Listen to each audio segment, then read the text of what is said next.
Hey, Pastor, my name is Craig with Injoy Stewardship, and today I'm here with Chris from Church Architects. And Chris, thanks for a couple things. One, for joining us, and two, for just adding some insight into this. We Absolutely. have some questions about not only what you do, but how you guys serve churches, and then Mm, also um, just some general questions in the church world right now, as there's a lot of pastors who are thinking about building or hitting that kind of growth point, and they don't know where to mhm. start. And so this is kind of one of those intro Yeah. conversations that a lot of pastors need to have. But Mm. I think before we kind of jump into some questions I have, can you tell us a little bit about Church Architects, what you guys do, and who you are? Yeah, absolutely. Thank you for having me and honored to be here. So, Church Architects, it's very clearly in our name, and our vision and our mission is to help serve the church and partner with the church to create and craft facilities that help the church do the mission that God's called them to do. And it's something that my business partner Todd and I we're very, very passionate about that and using architecture for that purpose, and have purposely dedicated our lives to that and our practice to that. And so we look at working with churches more as a ministry partnership than maybe a typical at arm's length contract, like a professional relationship.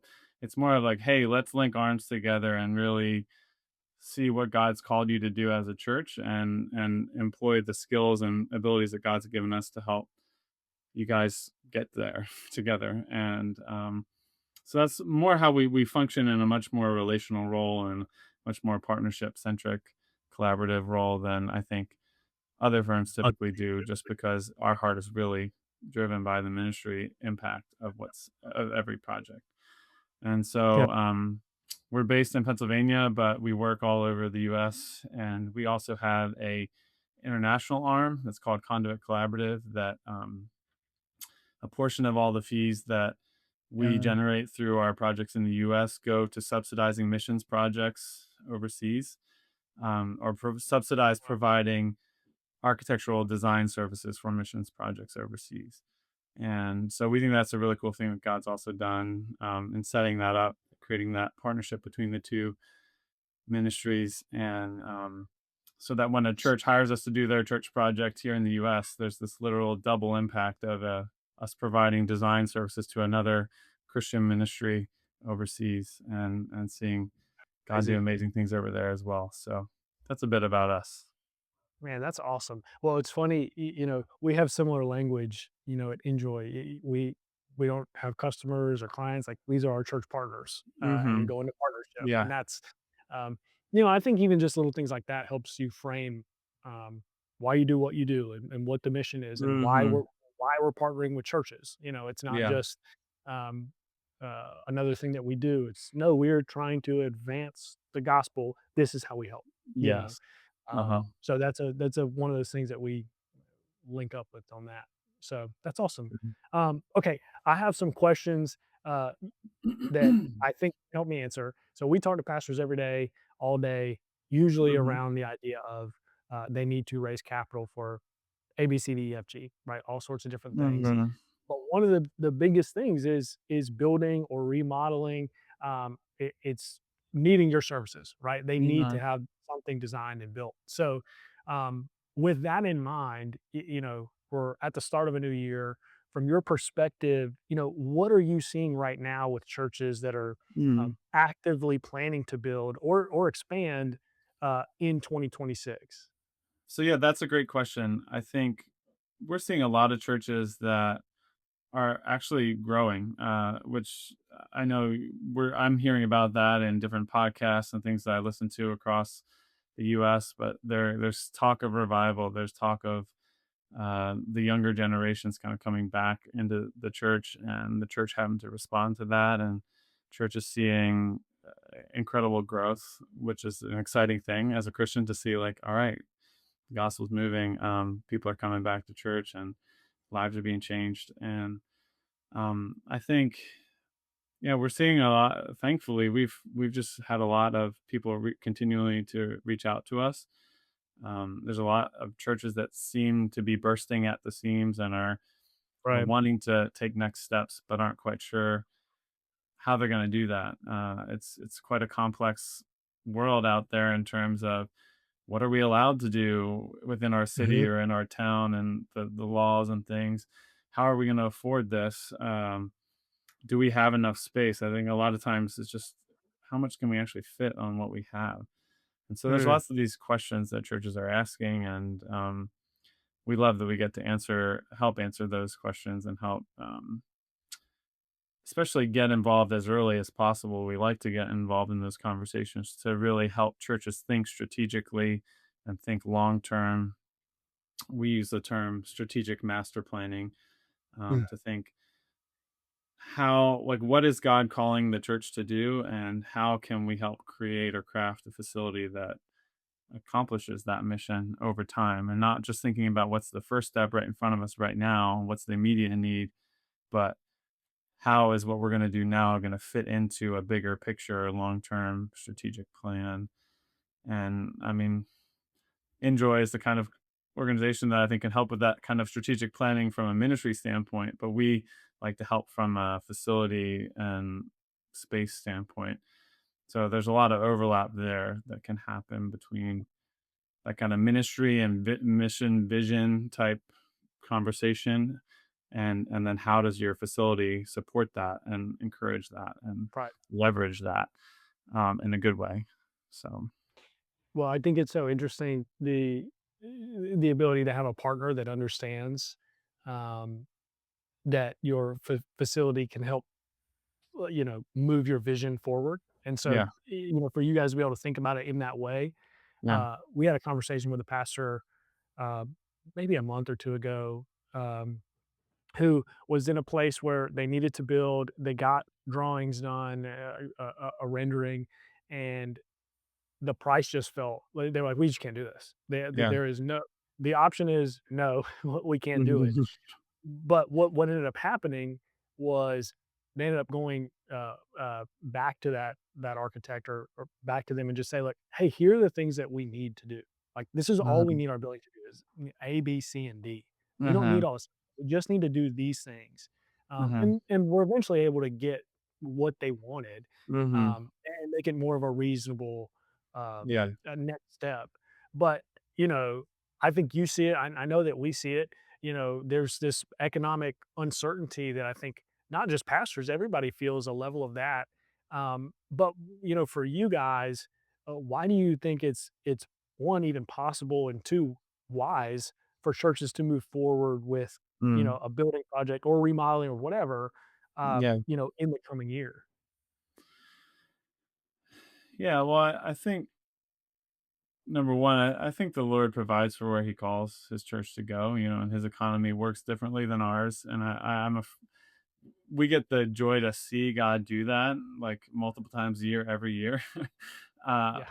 Not saying that we take it very seriously to design things that are as economically feasible as possible for whatever church ministry we're partnering with, but it's just really encouraging to see God's stories of provision that don't really make sense in our minds humanly, but Sure. His economy is so much different than ours. And I think if we're operating in alignment with His calling and where He's leading, that I think He provides the way. I mean, that's a very Christian answer, but we see it happen.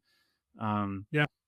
but I think at the same time, we try to help churches think through, and I think this is another difference in the way that we approach it. It's we ask a lot of questions. We take a lot of time to listen before we just come in and say, "Okay, here's what you need." Boom, boom, boom. Um, but rather, we try to slow down the process and really understand, like that church and that example that you gave, Mhm. that said, "Hey, really, actually, this is really all we need." And that's Right. awesome that a church was able to articulate that. Oftentimes, they aren't able to articulate that at the Yeah. beginning, but we try to help them arrive at that understanding of like, hey, actually, when we boil it down, this is what we need.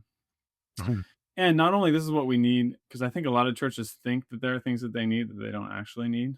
Um, That's and fair. I think one thing we like to encourage churches to remember is like, hey,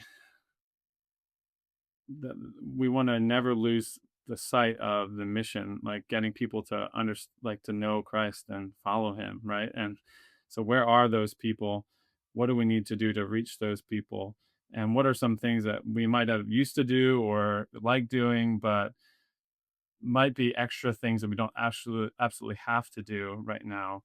Yeah. But how can we leverage the resources that God's given us to winning people to Christ and getting more people to know Him, and trying to just help them, in a loving way, just like really wrestle with that, and even internally think, okay, hey, if we only have this amount of dollars and we can only build this amount of square feet, how are we going to allocate that, to be the best use of the funding that we have?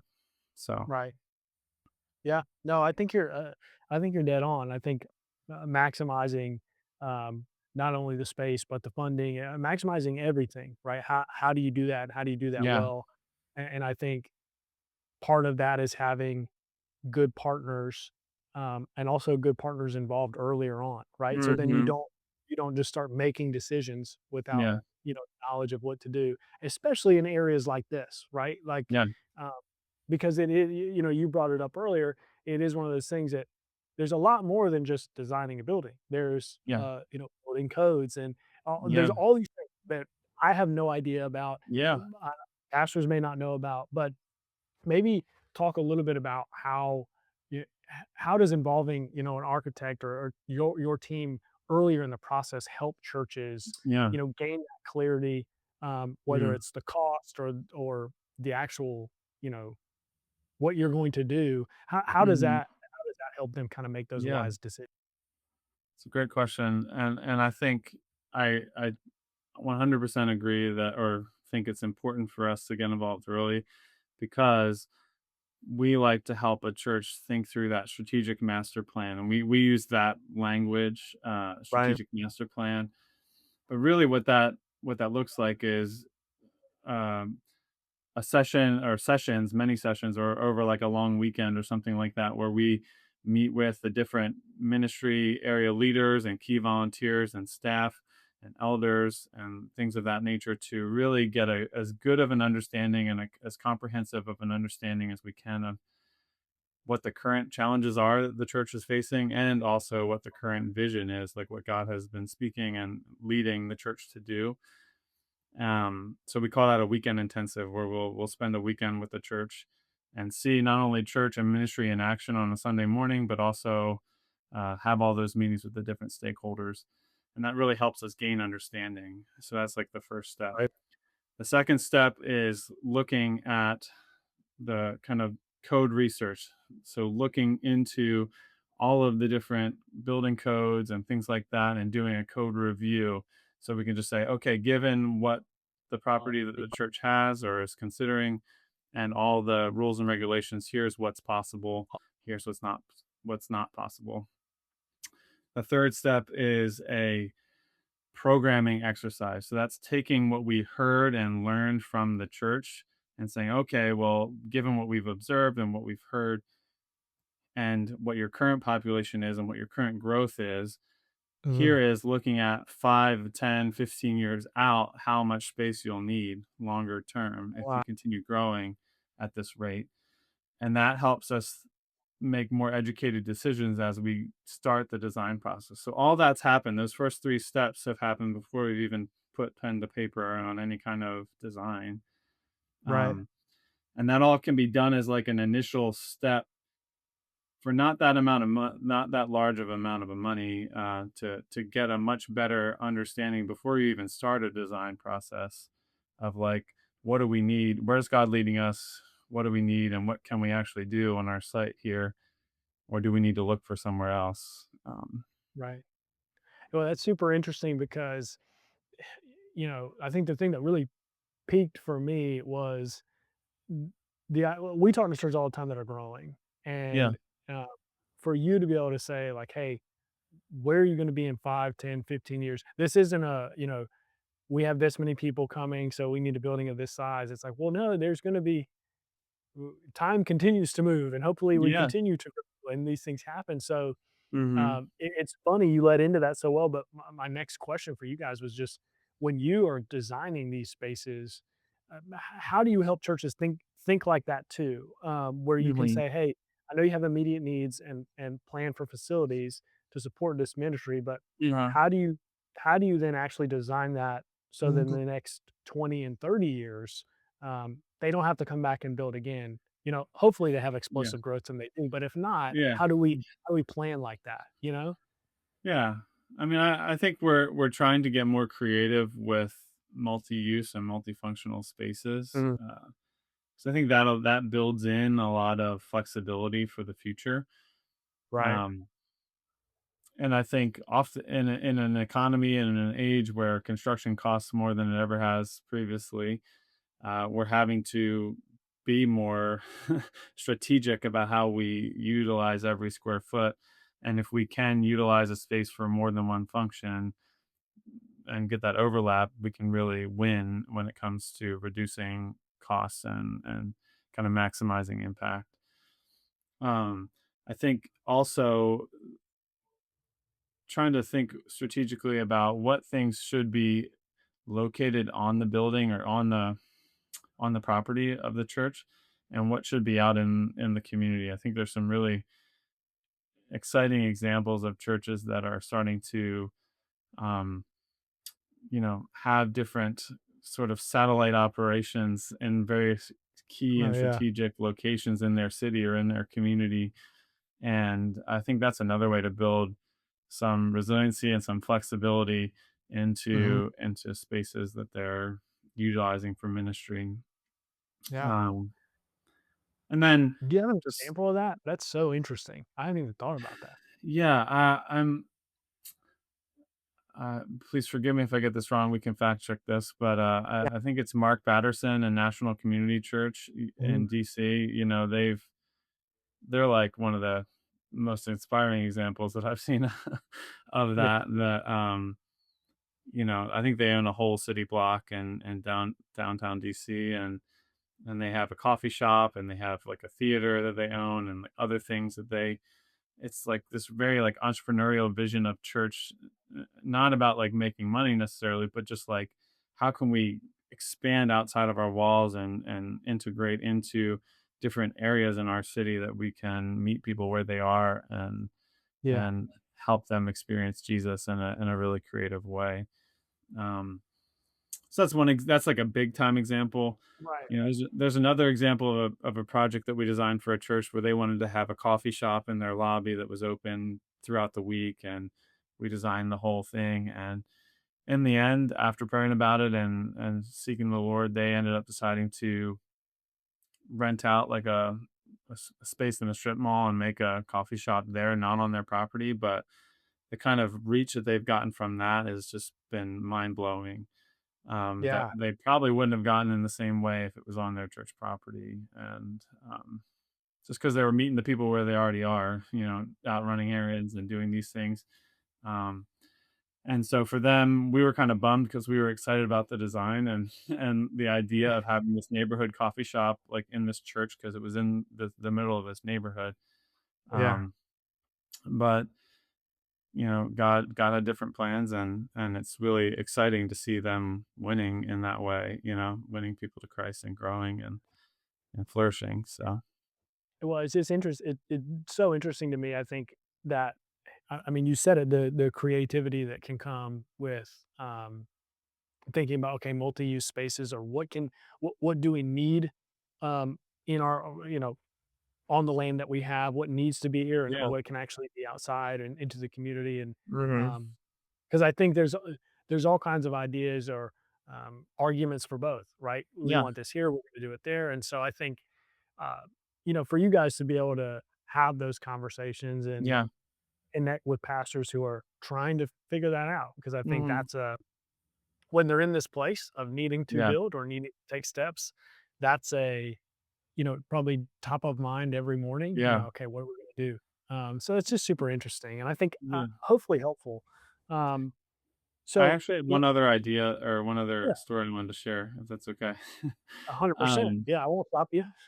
there's so we're big advocates for churches having daycare centers in them. as a way to Yeah. serve needs in a community.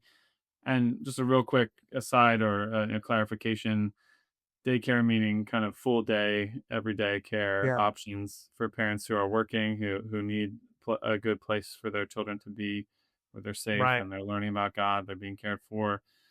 Um, Nothing wrong with preschools. Like our kids go to preschool, but that model doesn't work for every family when Yeah. both parents are working and things like that. It needs to be more full time. Um, but we've seen where a church's daycare facility can end up really helping fund some of the operational expenses or pay a mortgage payment for a church expansion. The church needed more space for the church, but also needed more space for the daycare, and sort of Yeah. these two functions um, economically helped support each other, so that um, the daycare is helping to cover the costs of the mortgage payments to cover the building expansion, which is serving the Right. church. And so many of the families who have started coming to the church came to the church through the daycare, and got interacting with the church through the daycare, and decided to come and visit on Sunday morning, and are now members and active participants in the ministry as well. So that's just another creative way that a church can say, hey, we've got all these Sunday school rooms that are just like sitting empty Monday through Yeah. Friday. Yeah. How What could can we do? we what can we do with them, and how can we be strategic and creative in the way that we position that, so that it can help achieve what God's calling them to do in the community. So Well, I think also to your point, thinking about the next building or what we're stepping into, and just having that conversation, saying like, "Hey, yeah, could do this too." It's worth just talking about it to see like, "Hey, does this fit within the mission and the vision that we want for our church? And if so, we need to have a facility plan that does that, yeah, and uh-huh, so we can take those next steps." yeah, Um, so I think that makes plenty of sense, and is an interesting way to look at taking those next steps. uh-huh, Um, so we talk to churches all day, every day about what's going on, what they're trying to do, and often capital campaigns are something they do maybe once every 5 years, 7 years. Like it doesn't mhm, happen all the time. So there's a lot of questions that they have yeah, for us, and I'm sure you're very similar. Like when you talk to mhm, a church, they don't often get architectural renderings or need to have yeah, these yeah, conversations. Um, so we're probably having similar conversations, but I'm curious, what are the maybe biggest concerns that churches have right now about building or cost, and how are you guys helping them navigate those challenges mm. here in 2026? We've touched on some of that stuff already, Yeah. in terms of construction costs being, as expensive as they've ever been, and that being really concerning to a church when they hear, okay, this is going to cost way Right. more than we thought it was going to cost.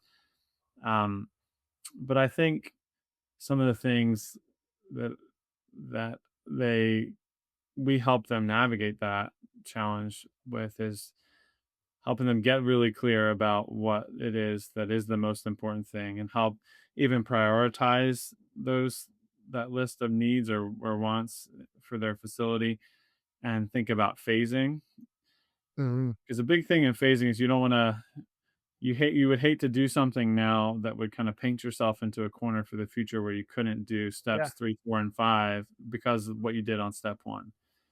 So what we like to try to do is help a church think 10, 15 years, 20 years down the road, where they feel like God's leading them, where they would like to be, and then work back from there in more achievable bite-sized chunks that they could do in phasing. So we try to get really creative with phasing. Also, like I said, with multifunctional space, like that we've already talked about, or um, alternate income streams, whether it's a daycare or a co-working space or a coffee shop or sports ministries, or things like that, that can be a way to utilize your facility more 24/7, and think outside the box of just the traditional church model, as it were. Right.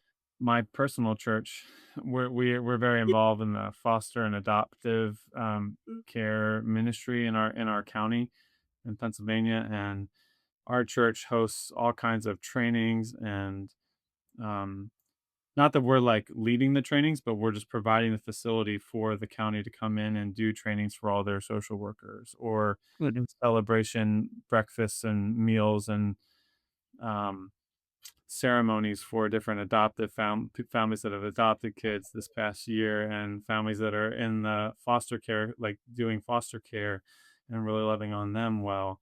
And all those kinds of things can be other ways that some of that stuff, those organizations like pay us to use the facility for those events because they have funding and budgets to do that. But we are kind of opening our doors to like whatever we can to try to get people into the church who are in that space so they Right. can meet God, and that's another really cool way of doing it too. Yeah. Just utilizing the space in a way that serves the community, Yeah. but also advance the mission of the vision at the same time. hmm So, There's a lot of opportunities now where since COVID, a lot of people are working from home more, and commercial space is just there's a lot of vacant space out there that's already built that can be adaptively reused, and I think that's another way that we are helping some church partners right now get into buildings that have 500 parking spots. It's a huge office building with all these parking spaces, oh, and wow. and modifying that into a church, and instead of trying to find a 10 or 15 acre piece of land and Mhm. fully developing that from scratch, it's worlds cheaper to do it that way. So that would be another thing That's I would really encourage pastors to think about is like if you're really out of space in your current site or your current facility, or you're really struggling with parking, parking's the killer for churches. And finding some kind of a commercial or retail space that's already existing that has a lot of parking, that's already approved and already built is oftentimes a really good way to uh, efficiently and economically get a larger space for a church. So, that to me is a gold nugget. mm, What you just said, like, I don't mm, think a lot of pastors are thinking about that or know yeah, that's not I didn't even think about that as being a potential route, hmm uh, because when I think, you can build, you can buy land and then build, yeah, uh, or you can, renovate what you have, um, but buying a building, most of the time, I'm thinking about you, buying a building that already kind of fits your needs uh-huh, versus buying a building and saying like, now that we have it, we can make it what we want. hmm You know, yeah, um, that's a very creative way to go through that process. Uh, yeah, Super interesting. So I went on a tangent because I haven't thought about that, and that's a great idea. yeah, Um, so let me ask you this then.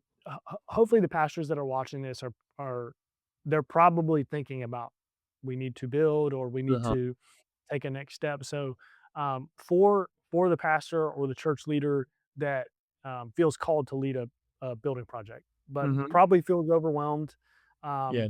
what is what's one next step that they could take this year or this month, even if the building project is ways off. What's Mm. something they could do to get prepared?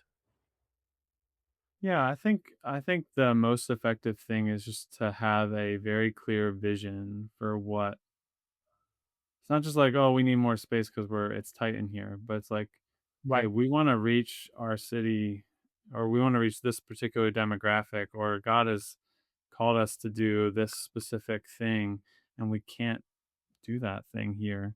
But I think people get more excited about vision than they do about just a building. So the reason why we're doing the project is much more important than what the project actually is. And and so I think just taking the time to get really clear about that with the Lord, just between you and the Lord as the pastor or visionary leader of a ministry, and then to start and to hopefully build unity amongst the team, the leadership team, the elders, whatever the governing body is of the church, that hey, this is a really important vision, and we're all on board with this, and we're going to do what it takes to get that done for the kingdom. And so I would say that'd be the first step to really get clear, because that'll make it easier for someone like us or any other architect or contractor to kind of come in and help you think about, okay, if that's really what the goal is, then how can we all put our minds to and our Mhm. expertise to how can we make that happen. And I think Yeah. that's, How do we execute that yeah, well? You know, that's where knowing the what that traction is. comes in. So that's I think it's perfect. I think so for us, and we have a 4-step process. Step 1 is Yeah, vision clarification. yeah, Like we got to know what we're doing, why we're doing it, why, yeah, who is all involved in this. yeah, Uh, and so I think it's amazing. of So course, Chris, thank you so much for your time, for answering these questions. of course. If pastors have more questions or maybe want to follow up, what's the easiest way for them to get in touch with you or maybe your team? Yeah, I mean, they can check out our website. Our website is churcharchitects.com. It's a very easy one to remember Yeah, and let me find. write it down. Yeah. um, and or you can just send us. We have like a contact form on the website there that you can fill out and send that to us. Our phone number's on there. You can give us a call as well, um, or you can just email me. It's chris.culp@churcharchitects.com. So it's pretty easy to find Pretty us. straightforward. Well, we'll make Yeah, sure we put all that information below the video. So if any sure. pastor or church leadership wants to reach out, they can. That'd be great. Chris, thank you so much for your time. We appreciate it. And we'll definitely be in touch. Thanks so much, Yeah. man. It was my pleasure and an honor to share and to partner with every church that we get to partner with. So excited to meet you and to be a part of the Enjoy network. So Come on. It's awesome.